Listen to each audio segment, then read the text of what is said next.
et que le Seigneur vous bénisse abondamment. Père, bénis ta parole ce matin, au nom de Jésus. Amen. Le thème, frère, pendant que Odette cherche Jean 10, c'est empêcher le voleur d'accomplir sa mission. Empêcher le voleur d'accomplir sa mission. Odette, tu nous cherches Jean 10 et le verset 10. Pendant ce temps, Israël, tu nous cherches Exode 1. Ma fille, à côté de toi, tu me cherches Matthieu 2. Allons-y. Jean 10, verset 10. Empêcher le voleur d'accomplir sa mission. Mais quelle est donc la mission du voleur? Rapidement, Odette. Je veux que ce thème-là passe 15 minutes seulement qu'on va passer. Le voleur ne vient que pour dérober. Quelqu'un dit 1. Égorger. Quelqu'un dit 2. Et détruire. Quelqu'un dit 3. Tu peux t'asseoir. Donc, voici la vision du diable dans la vie des croyants. Il vient pour faire quoi? Donc, dérober veut dire quoi? Arracher les forces, prendre sans demander l'avis du propriétaire. Alléluia. Donc quand les gens disent, il ne m'a même pas demandé, c'est que la personne a des pensées qui ne sont pas trop bien. Alléluia. La personne ne demande pas, elle agit, elle t'impose. Le diable, il vient pour dérober. Il vole ta paix. C'est pour cela que vous allez voir que Satan, quand il vient attaquer, la plupart de ses grandes attaques, c'est le foyer qui commence. Voler la joie dans le foyer. Hier, toi et ton mari, vous entendez, ta femme et toi, vous étiez amis. Et puis soudain, les suspicions naissent. Madame ne te fait plus confiance, tu ne lui fais plus confiance. Vous ne riez plus comme avant. Souvent, tu t'arrêtes et puis tu te poses la question, mais qu'est-ce qui ne va pas? Elle aussi, elle se pose la question, qu'est-ce qui ne va pas? Et puis elle dit, bon, aujourd'hui, si je vais faire les efforts. Toi, tu vas, si elle arrive, je vais faire les efforts. Quand vous rencontrez les efforts, deviennent jusqu'à ce qu'on parle de séparation. Mais que Dieu épargne les chrétiens de cette église de toute forme de séparation au nom de Jésus. Empêcher le voleur d'accomplir sa mission. Il vient pour voler, égorger et détruire. Vous voyez, quand nous partons négocier avec nos parents pour dire, ah, j'ai appris que c'est parce que vous êtes en colère que j'ai des problèmes. Il dit oui, on va aller voir nos fétiches et puis il va te pardonner. Il va te laver. Mais si le fétiche est dans le camp du diable, parce que le voleur c'est le diable, c'est comme ça que Jésus l'appelle. Si le fétiche est dans le camp du diable, or on me dit que les 3 éléments de la mission de Satan, c'est de voler, égorger et détruire. Est-ce que vous pensez qu'un féticheur qui m'a envoûté, un sorcier qui m'a fait du mal, est à même de réparer? Donc si on veut voir, qu'est-ce qu'ils font? Ils vont déplacer le problème. Regardez bien. Quand ils mettent une maladie sur quelqu'un, sur un enfant, ou bien une grande personne, ils vont vous soigner, ils vont vous traiter. Et puis, 10 ans après, le même mal fait quoi? Tu retrouves ça ainsi avec tes enfants. Tu leur as demandé pardon, le sacrifice qu'ils ont fait, comme tu leur as demandé pardon et qu'ils ont bouffé une grande partie de ton argent, qu'est-ce qu'ils font? Ils disent d'accord, on a compris. Mais vous allez voir qu'un enfant, ou bien sur ta femme, ton cousin, en tout cas quelqu'un qui est dans ta maison, le même mal revient. Donc il a pour mission de voler, égorger et détruire. Et on va voir quelques éléments de ces programmations. Il peut commencer avant la grossesse. Quelqu'un m'écoute ce matin? Amen. Vous allez voir qu'il y a des gens qui sont là et disent, je ne suis pas prêt pour faire enfant. Moi, ça m'est arrivé personnellement. J'ai dit bien, ça m'est arrivé personnellement. C'est pour cela que vous allez voir que mon premier fils, normalement, je pense qu'ils ont pris la grossesse d'aujourd'hui quand j'avais 38-39 ans, si je ne me trompe pas. C'est pas si. Mais j'avais pratiquement 40 ans quand moi je faisais mon premier enfant. Pendant que là, mes amis qui avaient la même promotion que moi avaient déjà des enfants qui tendaient vers 10 ans. Mais quand on me demande, je dis, je ne suis pas prêt pour faire enfant. J'ai dit bien, la femme de l'imam me disait à l'époque, il ne faut pas un enfant qui avait me donner, j'ai gardé. Je vais prendre soin de lui. J'ai dit, non, je ne suis pas prêt. Je ne savais pas ce que je faisais. Quand ils arrivent, ils mettent dans ta tête, ils formatent ta tête pour dire que tu n'es pas prêt. Et tu répètes que tu n'es pas prêt. Vous allez voir qu'il y a des gens qui refusent de rentrer dans un foyer. Quand tu les demandes, je ne suis pas encore prêt, ou bien je ne suis pas encore prêt. Mais comment quelqu'un qui donne 50 ans n'est pas prêt pour assumer les responsabilités? Dans les normes, même quand une femme est en forme, est en bonne santé, si c'était dans l'Afrique d'avant, à votre avis, évoluer et puis alors avec combien d'enfants il va? Alléluia. Moi je dis la vérité, ou bien je mens. À 12 ans, 13 ans avant, on est en mariage, ça dépend de la forme. Si tu es gros, le gars est mort. Tu es né, dès qu'on a dit que c'est, on te donne un mariage. Mais toi, tu vas jusqu'à 40 ans, 45 ans, et tu vois que ça ne te dit absolument rien. Pose la question à Dieu, est-ce que je suis normal? Oui, parce qu'il te faut accuser quelque chose. Quand moi je voulais démissionner dans mon travail, pour ceux qui sont partis au plateau avec moi, je vais leur montrer les anciens bureaux. Quand vous arrivez à la rue du commerce, en face de la gare sud, c'est là que j'étais. Ils sont en train de faire un grand étage de plus de 12 étages maintenant. J'ai écrit ma lettre de démission et j'ai déposé à la direction. Mon directeur à l'époque s'appelait Georges Nanga. Il était directeur d'Afram, la compagnie d'assurance Afram. Donc le monsieur m'a appelé. Je viens de sortir de l'école, il n'y a même pas encore 3 ans. Et puis il m'appelle, mais tu veux démissionner pourquoi? Il dit non, je vais aller à l'école, je veux aller faire un diplôme de management en Europe, donc je suis en train de chercher une bourse. On m'a donné une lettre de bourse, tout ça là. Il dit, mais on peut travailler sur le cours d'histoire. Il dit, oui, j'ai déjà un diplôme en cours d'histoire, mais je vais aller travailler. Et je vais aller à l'école. Il dit, bon, avant de démissionner, j'aurais voulu que tu fasses 3 mois de préavis. Si tu trouves que le service de l'éducation ne te plaît pas, je vais t'embaucher à la direction ici. Mais il ne savait pas ce que le monsieur disait. Et j'ai dit, non, je veux partir. Les 3 mois sont arrivés, il m'a rappelé. Il m'aimait bien. Et j'ai dit, non, monsieur, je veux partir. Et ils ont décidé que je dois partir. Et quand ils le font, ils parlent à ta place. Je ne sais pas si vous comprenez. Regardez bien, quand vous avez envie de boire l'eau glacée, c'est pas, vous n'attendez pas de le voir. Mais la personne qui veut te réunir avec l'eau glacée veut dire quoi? J'ai soif, mais c'est l'eau glacée qu'il veut. L'eau bien glacée. L'eau où il y a des glaçons. Tu vois l'eau glacée, tu touches. Vous voyez, quand vous voulez voir, vous faites quoi? Vous touchez. Oh, c'est pas ça là, il veut. Et puis on t'envoie un bidon où il y a neige. Et puis tu es heureux maintenant. Or, ils veulent congeler quelque chose dans ton ventre. Et je suis parti, excusez-moi, c'est une semaine après, les millions que je pensais que j'avais, je regarde dans mon compte, je n'avais pas plus de 13 millions. Mais ils étaient déjà prêts, et les problèmes ont commencé. Je suis là et puis il y a un commissaire qui m'appelle au plateau. C'est pas fait. Je suis arrivé, le monsieur, quand il m'a vu, il a crié. Toi, petit comme ça là. Et puis il a fait rentrer d'autres sans pistolet dans les mains. Mais il dit à quoi? Il dit, mais tu viens d'acheter une nouvelle voiture? Il dit oui. Il dit, on a retrouvé ça, vous voyez où il y a la gendarmerie de Cocody là, dans les bas-fonds où on fait les recherches et autres là. Les gens sont partis, ils ont volé pour aller braquer. Et c'est dans la bourse. C'est maintenant ils ont abattu les arbres à cause de quelque chose d'autre. Il y avait la bourse derrière le campus. Et ils ont retrouvé la voiture. Excusez-moi, quand on a envoyé la voiture pour soulever la voiture, les pièces tombaient 1 à 1. Je venais l'acheter, ça ne valait pas bien quoi. À l'époque, Peugeot 205 était à 9 millions. Il faut payer la traite. J'ai payé une traite à 470 000 par mois. Donc le monsieur a eu peur. Il pensait que j'allais tomber là. En ce moment, Dieu merci, il ne connaissait pas, il fait attention. J'ai pris, comme je maîtrisais rien dans la vie, j'ai ramené ça à Saïd. J'ai dit, si un mécanicien fait ça, ça va être bien. J'ai ramené ça à la maison d'origine. Ils m'ont facturé 2 875 000 pour réparer. Mais il y en avait. Donc je n'avais pas peur. Mais les problèmes ont commencé, excusez-moi. Je suis assis. Je suis arrêté comme ça, je pose avec le pied, il commence à grelotter. Je tombe malade sur les chiens. C'est un jeune qui m'a aimé, je peux dire qu'il m'a aimé, qui m'a pris de force pour m'envoyer au terminus des bus où il a été à Jérusalem, on m'a dit quoi? Pour m'envoyer chez un féticheur la première fois. Il m'a obligé, ça m'a obligé. Lui, il parlait les mots maintenant, pour aller chez le féticheur. Les gars, quand je suis arrivé, le féticheur m'a consulté, quand il a laissé dans ce courrier, il a crié, il dit ça faut faire sortir ton émission là, c'est pas une voiture. Il a augmenté la consultation. De 50 000 francs, il m'a demandé 150 000 francs sur le champ pour augmenter la consultation. Ah, quand tu connais ton travail, tu fais quoi? Je vous ai dit qu'on fixe et puis en fonction de quoi? Moi je vous ai dit ça. Il a augmenté. Il m'a consulté 2 minutes, 3 minutes. Il nous a dit revenir. On est revenu encore, il s'est préparé pour qu'on revienne. La question qu'il m'a posée quand je suis venu m'asseoir, il dit mais qu'est-ce que tu as fait? Puis tout est venu contre toi. S'il vous plaît, je ne vais pas effrayer quelqu'un. Mais c'est que je sais, quand la sorcellerie familiale s'est levée contre toi et que tu dors, mais ils vont t'enterrer. C'est pas une sorcellerie, la sorcellerie familiale. J'ai dit, mais ça veut dire quoi? Et puis il commence à citer les noms. Mais quand il dit les noms, je connais toutes ces personnes. Mais il ne les connaît pas, il ne m'a jamais vu.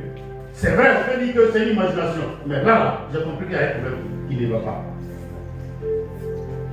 C'est pour te dire que quand les sorciers se sont levés contre toi, avant que tu ne naisses, ils sont prêts. À ta naissance, ils parlent que ils sont assis là. Oh, je veux parler à quelqu'un, je ne veux pas que quelqu'un ait peur.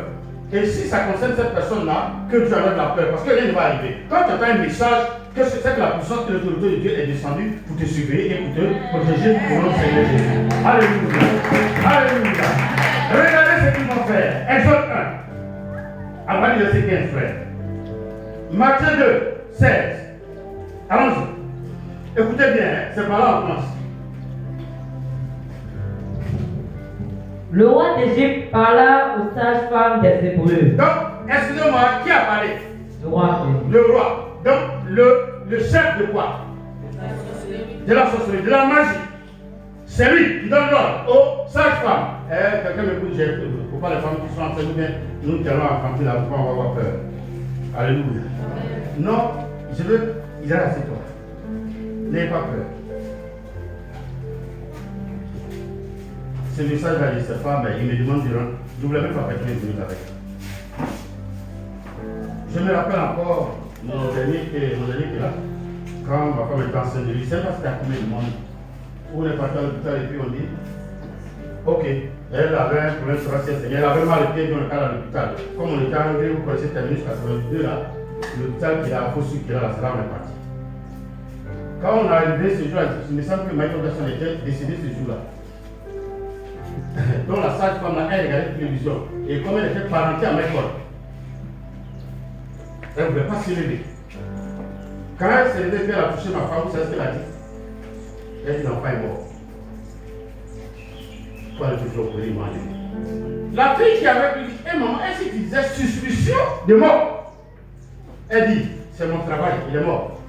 Faut que tu dises, ils sont morts. Et on a. Elle disait d'aller quelque part, il dit non, ma fille est dans la maison. Mon patron, je lui ai dit que je ne voulais pas faire d'enfants, il me dit qu'il va me donner des enfants. Donc si Jésus meurt, j'ai qu'à le voir d'abord. Donc il dit amen. On est revenu à la maison. Excuse-moi, il faut te lever, on te voit, c'est l'enfant qui est là. Parce qu'on t'a donné le Seigneur. Mais, le moment que quelqu'un d'autre là commence à faire parler à la femme, en train de pleurer, tu peux t'asseoir. En train de pleurer, j'ai dit le papa à la maison. On a vu l'enfant en train de bouger. Malgré la fête, ça s'est arrêté. Mais pourquoi? Parce qu'ils savent que quelqu'un arrive. Et Dieu va se glorifier dans ma vie. Donc il faut faire quoi? Comment prier? Excusez-moi, j'étais très malheureux. Moi j'ai toujours eu pour l'argent. Donc je n'avais rien. On est revenu à la maison. Le temps d'accoucher est arrivé. Ils l'ont trouvé là-bas sur le lit d'hôpital. Mais l'enfant est revenu à la maison. L'enfant a refusé de dormir à l'hôpital. Quelqu'un dit amen. Il y a des enfants, il ne faut pas jouer avec eux. Il est revenu à la maison. C'est sa maman qui est à l'hôpital elle seule jusqu'à une nuit. Que Dieu permette que tes enfants soient comme ça. Qu'ils reviennent à la maison vivants. Et qu'ils soient vivants. Et qu'ils soient bien à côté. Mais seulement, le secret que je te dis, c'est de surveiller tout ce que tu fais avec quoi? Avec quoi? Avec quoi? Quand je vois les gens qui n'aiment pas la prière, vous allez faire comment vous surveiller? Si vous partez pas chez Marabout, les gens qui vont chez Marabout, vous voyez, ils font sacrifice à tout moment. Toujours vous voyez tortue dans la rue, vous voyez Niomé dans la rue, vous voyez Spaghetti dans la rue, vous voyez Koura dans la rue. C'est pourquoi ils font ça. Les chrétiens, Dieu lui a donné l'autorité dans sa bouche. Mais on peut faire par là, on peut faire des problèmes. Tu me connais? Moi, on va laisser la Bible et on va régler ça. Moi, je préfère que la Bible soit accrochée dans ta bouche. Excusez-moi, je ne les vends pas, mais partout où moi je passe, je permets aux gens de me respecter par mon attitude et par mon comportement. Quelqu'un peut dire amen. Prêcher la parole, c'est mon métier, c'est mon travail. Mais vous devez prier comme nous prions. On est parti, on est revenu, et l'enfant est vivant, et il va vivre, il va vivre. Eux là, ils seront fatigués, ils vont vivre, et ils seront heureux, parce que nous payons le prix pour que nos enfants soient heureux. Mais est-ce que tu as la même mentalité? À la naissance, ils t'attendaient. Regardez ce qu'ils sont en train de faire. Est-ce qu'on peut dire? Le roi d'Égypte parla aux sages-femmes des Hébreux, nommés lui Shifra et l'autre Pua. Donc les sorciers sont passés pour aller dire à la femme pour dire que son enfant est mort. Et le roi leur a dit quoi? Il a dit, quand vous accoucherez les femmes des Hébreux. Donc vous voyez les gens, la sorcellerie dit, quand cette femme-là, elle va venir, elle est chrétienne. Nous sommes hébreux par notre foi. Nous sommes descendants d'Abraham par. Donc il dit dans la confrérie, si elle vient accoucher, sa grossesse là, on a attaqué, on n'a pas pu. Parce qu'ils attaquent avant l'arrivée de l'enfant, avant la grossesse. Pendant la grossesse, à la naissance, ils ont plus de 4 éléments pour t'attaquer jusqu'à ta vieillesse. Et allons-y, c'est plus grave. Il a dit, quand vous accoucherez les femmes des Hébreux et que vous les verrez sur les sièges. Donc, excusez-moi, ça c'est pas sorcellerie top niveau. sais pas si vous comprenez. Nous qui avons accouché, on nous met sur un fauteuil en haut. C'est pas ça? Les mamans, il y a des femmes qui ont fait voir ici. Donc, il dit, quand elles sont assises les pieds, elles ont ouvert les pieds. Parce que si la femme, pendant que la tête sort, elle ferme les pieds, l'enfant fait quoi? Il fait quoi? Oui, oui, donc, quelles que soient les douleurs, quelles que soient les douleurs, vous avez ressenti les mamans. On est passé par là. Ils vont vous dire de pousser. Pousser. Nous aussi, on a poussé. Est-ce que je réveille la maison? Oui, non, cette partie-là, tu ne fais pas attention, l'enfant que tu attendais, tu peux le ramener. Donc, le chant des sorciers dit, quand vous allez voir qu'elles sont assises, et que vous voyez quelque chose sortir, vous ne savez pas c'est quoi. C'est que l'enfant a pris de sortir. En ce moment-là, faites quoi? Si c'est un garçon, faites-le mourir. Si c'est une fille, laissez-la vivre. Donc à la naissance, on attend. Sinon, depuis quand on a vécu en Afrique ici, depuis quand en Afrique qu'on doit tuer un enfant? Mais depuis qu'on fait tous les vaccins, la femme va à l'hôpital du 3e mois jusqu'au 9e mois. Maintenant, il y a cordon. Maintenant, il y a un enfant qui ne peut pas parler. Il y a un enfant qui ne peut pas respirer. Oh, avant, sans tout ça. On va même jusqu'à me dire que si on te donne ces quelques comprimés là, je ne sais pas si c'est. Non, elle c'est paracétamol. Ce qui fait que l'enfant devient oublia. Si tu prends trop, l'enfant devient oubli. Quand il sort, ses doigts sont. Ah, cependant, ses doigts sont déjà comme ça. À cause de comprimé. Alléluia. Je vous demande pardon. Donc, c'est pour ça que quand vous accompagnez vos soeurs, vos filles à l'hôpital, soyez très, très, très vigilants. Je ne sais pas à qui j'ai affaire. Je ne sais pas qui sont mauvais, ils ont été formés pour ça. Mais regardez ce que la Bible dit, il y avait 2 sages-femmes, Bois et en frappe, des choses comme ça. C'est les deux là qui faisaient accoucher les filles, les hébreux, les femmes hébreux. Donc le roi les a appelés. Les femmes là, quand vous allez les faire accoucher, regardez bien, essayez de les tuer. Mais attendez d'abord qu'ils sortent la tête et puis regardez le sexe. Si c'est un garçon, sur le champ, tuez l'enfant avant qu'il ne crie. Si c'est une fille, laissez-la et puis on va la marier. Puis si elle ne sait pas quoi bien. On dit toujours que les femmes, c'est des étrangers, non? C'est pour ça que Mme Fana, de Robert qu'elle était, elle parle de là aujourd'hui. Si tu la vois, si elle t'a pas dit qu'elle est Robert, elle t'a dit que c'est une Fanaï. Alléluia. Oui, l'homme que tu maries, c'est son ethnie que tu prends après, c'est pour. La femme, elle va s'adapter. C'est maintenant là qu'on essaie d'adapter les hommes. C'est pour cela que Naomi est en train de convertir après embêté. Alléluia. Mais sinon, c'est la femme qui doit prendre. Ça, c'est l'avant. Est-ce qu'on peut acclamer Jésus pour avancer? Donc, prenez les gars, à la naissance, regardez comment il commence tôt, à la naissance. Quand vous accoucherez les femmes des Hébreux et que vous les verrez sur les sièges, si c'est un garçon, faites-le mourir. Et si c'est une fille, laissez-la vivre. Quelqu'un dit, même si c'est jumeau garçon, personne ne mourra parmi les fesses. Je n'en peux pas. Personne ne mourra. Alors, qui est prêt après pour lui protéger sa grossesse et les grossesses de ses parents? Quand je vais dans le sujet tout à l'heure, excusez-moi, réveillez-vous. Vous voyez que je ne suis pas en train d'inventer, non? Il y a longtemps que ça existe et ça continue d'exister. Matthieu 2, verset 16 du fois. Et écoutez bien. Écoutez bien, Matthieu 2, verset 16 du fois. Quand Hérode aperçut, Vous êtes Néhémie 4, verset 2. Quand Hérode aperçut que les mages s'étaient moqués de lui, il devint furieux. Il donna l'ordre de tuer à Bethléem et dans les environs tous les enfants de moins de 2 ans, conformément aux prescriptions que lui avaient données les mages sur l'époque où l'étoile était apparue. On dit Amen. Amen. La Bible dit, ce pharaon, c'était à quel moment? À l'accouchement. Donc ils ont raté l'enfant. Si vous lisez pour Pharaon là, la Bible dit que les sages-femmes ont craint Dieu, donc elles ont laissé vivre les enfants. C'est comme ça Moïse s'est échappé. On arrive au temps du Seigneur Jésus. Oh, si tu sens que tu es attaqué dans cette grossesse, dis-moi que c'est un enfant de gloire qui arrive. Un enfant de bénédiction. Et je proclame sur sa vie, dans ce temps de troubles, de difficultés, où on est en train de lutter un trône d'un pays, que ton enfant s'asseye sur le trône de ce pays au nom de Jésus. Que les enfants que vous allez porter deviennent les ministres de ce pays. Alléluia. Oui, regardez la prophétie qui attendait cela. Il te le problème. On va attendre, on va courir, mais l'enfant sortira et il va aller sur cette nation au nom de Jésus. régner, dis Amen. Il va dominer, dis Amen. Il va gouverner, dis Amen. Que la paix sera dans ton âme. Donc, Hérode dit, il parlait à un enfant qui est né, mais ça fait pratiquement plus de 1 an que les mages dans son parti ne sont pas venus. À cause de l'enfant, allez-y faire le recensement de tous les bébés. Depuis quand on recense les enfants? Donc quand ils arrivent, toi tu ne sais pas. Madame, ton enfant est mignon. Et je parle à quelqu'un, toujours ils sont en train de demander l'âge de ton enfant, c'est pourquoi? C'est pourquoi? Ah, il dit quoi? Allez-y vous enquérir, allez-y demander. Vas-y, je m'occupe, prie, lis. Tu es sorti? Ok. Parce qu'il dit, Hérode, voyant qu'il avait été joué par les mages, s'est mis dans une grande colère, dont le sorcier était d'abord dans la colère. Et il envoya tuer les enfants de 2 ans et au-dessous. On s'en va faire le recensement. Ton enfant à quel âge? Ah, mon enfant a seulement 2 semaines. Et puis il se regarde. Il ressemble à Jésus là. Madame, donne ton enfant, on va le vacciner. Et puis on le prend dans l'eau devant toi. Quand tu veux parler, les soldats enlèvent l'arme. Tes garçons pour parler. Ici, on ne peut pas.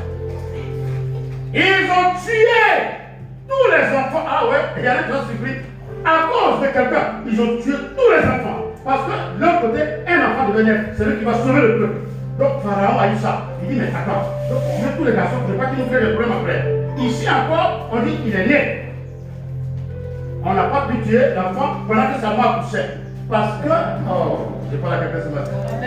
Souvent, il y a des gens qui disent, j'aurais voulu que ma cousine soit là, ma belle-tante même, qu'elle soit là avec sa grosse voiture, elle va nous déposer, le jour où je vais accoucher, et puis le jour où tu as accouché, la voiture ne roule pas, c'est Christ qui roule. Il ne faut pas maudire Dieu.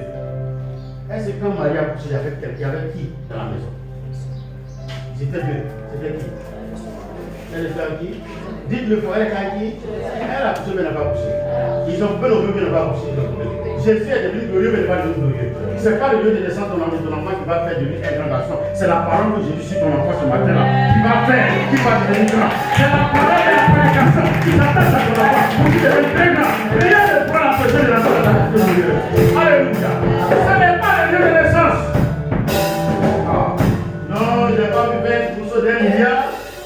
Telle personne n'est pas venue à mon accouchement, mais l'enfant l'attirera vers lui après. Ton enfant il sera tellement grand que toi-même tu vas t'asseoir pour dire est-ce que c'est mon enfant? Non, la grandeur, quand vous entendez le message, en même temps ça rentre en vous.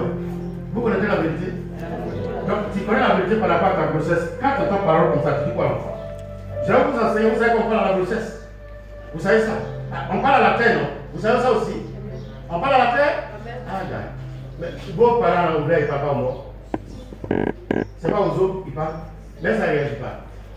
Donc si le chrétien qui a la vie en lui dit à son enfant, j'interprète ta grossesse pendant l'élection de 2025, jusqu'à d'ici l'an 2040 là, il faut que tu sois député d'abord, après tu es ministre, et puis après tu es président de cette nation. Vous pensez que l'enfant va pas écouter? Vous pensez qu'il va pas écouter? Il y a beaucoup de personnes, ces prophéties, ils ont dit parole sur eux. Et puis ils sont devenus. C'est pour cela que quand l'ange descend, la femme descend chez Marie, elle est effrayée, elle est troublée. Ils ont causé pendant longtemps. Il a essayé de la ramener jusqu'à ce qu'elle soit comprise. Elle dit, donc si c'est comme ça, on peut pas négocier ça pour les garçons. Il dit oui. J'ai essayé. Donc que ça soit fait selon la volonté de Dieu. En même temps, il a parlé et elle a négocié ça. L'enfant est sorti quoi? Un homme doux, un homme précis. Mais imaginez s'il avait tapé, frappé pour lui, il faut prendre ça à procès. Jésus avait sorti qui? Zibo Bola. Alléluia. Alléluia. Ce que tu dis à l'enfant, parole qu'il entend, c'est qu'il entend apprendre. Il est dedans et puis il brûle, il bouge. Pour ceux qui sont enceintes, c'est 3 mois tellement, il ne faut pas le faire là. C'est caché dans ton main gauche. Ça sort aujourd'hui pour commencer à faire sortir le nombril. On verra que tu es enceinte. Et cet enfant-là, il va te donner la joie de ta nation. Il sera distingué. Il sera distingué. C'est comme ça que tu as un papier. Et je déclare même qu'il faut un bon mathématicien. Alléluia. Ceux qui écrivent les proverbes là, ils sont trop. On veut mathématicien, physicien. Pour inventer drone. Drone qui peut tuer, oui. Quelqu'un dit Amen. Quelqu'un dit Amen. Donc la Bible dit qu'ils sont allés tuer les enfants de 0 à 2 ans. Mais j'ai dit, quel que soit ce qu'ils vont planifier, ton enfant va sauter cet âge-là. Et c'est quand il sera vu que tu vas l'appeler, tu vas retourner là-dessus. Mais seulement ils sont en train de te dire, le thème c'est quoi? Empêcher le voleur d'accomplir sa mission. La première mission c'était déjà quoi? D'essuyer ton enfant. Il faut dire il ne l'aura pas. Il faut dire qu'il va mourir à la place de mon enfant. Mon enfant ne mourra pas. Il faut dire mes enfants ne mourront pas. Ils vont vivre. Ils seront vieux comme moi. Ils vont vieillir. Au nom de qui? Au nom de qui? Néhémie 4, verset 2. Israël, Genèse 37, verset 20. Ma fille, elle savait 20. Néhémie 4, verset 2. Tu as trouvé? Allons-y. Ils se moquaient des Juifs. Donc, pour lui, se moquent des chrétiens. Il faut pas même. Il dit, sors dans les Jésus, qui est vaincu. Le feu, le feu, le feu. Ça peut tuer qui? Ça peut faire pas qui? Ah, ils sont traumatisés, ils sont troublés. Allons-y. Dit devant ses frères et devant les soldats de Samarie. Oui. À quoi travaillent ces Juifs impuissants?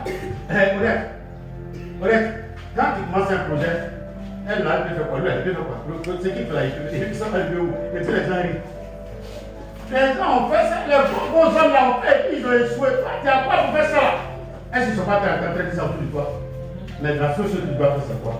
Est-ce que tu as commencé? Dieu avec toi? Si oui, je fais quoi? Je persévère. Je vous ai toujours dit que persévérer, ça veut dire être sérieux dans ce que j'ai commencé jusqu'au. Je n'entends pas. Mais le croisement, ça ne plaît pas. Pour ceux qui font l'élevage, souvent vous voyez sur le net, pour une petite pluie, des poulets de plus de 2000 poulets meurent. Les portions là, ça meurt et puis la personne. Je dis toi-même là, tu n'es pas sensible. Toi-même, même si tu es dans le camp du diable, tu as fait ta tête. Et puis la personne te le dit après, j'ai persévéré, aujourd'hui j'ai. Avant là, c'était où on met les pluies là, on dit ça là, c'est quoi? Voilà, quelque chose comme ça. Maintenant là, c'est tout un village là, ou un état où il exploite les pluies. Que mon Dieu permette que ton commerce devienne réussi au nom de Jésus. Quels que soient les peines que tu as eues, ne t'abandonne pas d'une seule part. Allons-y au départ. Donc, là, peut-être qu'ils ont posé une question. Donc, quand le sorcier, tu vas commencer une activité, quelle question se pose? Oui, j'ai entendu. Non, là-bas, je peux. Quelle question les sorciers se posent? Attends, donc, celle-là, elle est venue faire d'autres, vous voulez qu'elle se marie devant. Attends, elle a dit quoi? Que sa cousine aux États-Unis, elle a appelé, donc vous voulez qu'elle parte aux États-Unis devant. Dès lors qu'ils ont l'information, automatiquement, le diable est venu pour faire quoi? Voler, égorger et puis le truc. Dès qu'ils entendent sur le sang, je veux faire telle chose. Et dans l'air français, ils vont dire quoi? Il faut qu'ils fassent le contraire de ce qu'il vient de dire. Mais c'est avant, ils avaient autorité sur nous parce qu'on était aveugles, parce qu'on ne connaissait pas le nom. Mais maintenant, tu dois avec le nom, tu manges avec le nom, tu marches avec le nom, tu vis par le nom, et le nom vit en toi. Et au nom de ce nom-là, que tout projet satanique dressé contre toi soit anéanti au nom de ce nom. Qui est le nom de quel nom? Quel nom, s'il vous plaît? Est-ce que j'entends de plus fort? C'est ce qu'ils ont décidé. Ça, tu es né voleur, c'est ton droit. Mais moi, tu ne pourras pas me donner cette bénédiction. Et Odette, ils vont dire quoi encore? Sacrifieront-ils? Vont-ils achever? Vous êtes là? Je vois une main comme ça. Vous dites merci Saint-Esprit. Ou c'est dimanche ça? 19 octobre, avant les élections. D'accord, le Seigneur, puis je vais continuer.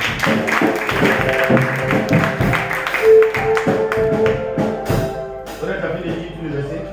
Vas-y, et puis je vais te Réderont-ils vie à des pierres? Ensevelissent-ils des morceaux de poussière et consumés par le feu? C'est vrai.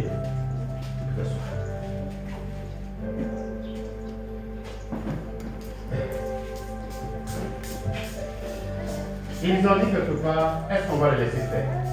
C'est pour ça qu'on va faire tout ça là. Tout projet que tu vas commencer va sortir. Le non-aboutissement va disparaître de ta vie avant de commencer. Mais il y a un autre élément là que souvent vous entendez autour de vous. Mais elle a fait venir sa soeur de son frère chez lui, et puis son frère a été venu, son boy. Vous entendez ça souvent? Vous n'êtes pas là? On dirait que vous n'êtes pas quand on dit cette vérité-là. Vous n'êtes pas ça. Donc on n'a pas fait quoi? Vous allez vous marier. Vous allez voyager. Bon, on n'a pas fait ça là. Vous entendez souvent les gens dire, mais depuis son frère est devenu son esclave. Mais moi je suis là, les là-haut. Les premiers à prendre la série. Répondez. Madame, vous voilà si ton mari avec Bakala, son premier apprenti c'est qui? Il appelle Madou, son premier fils. Écoutez-moi bien, les clubs sont organisés. C'est que je suis en train de vous dire. Papa s'est débrouillé pour acheter Bakala.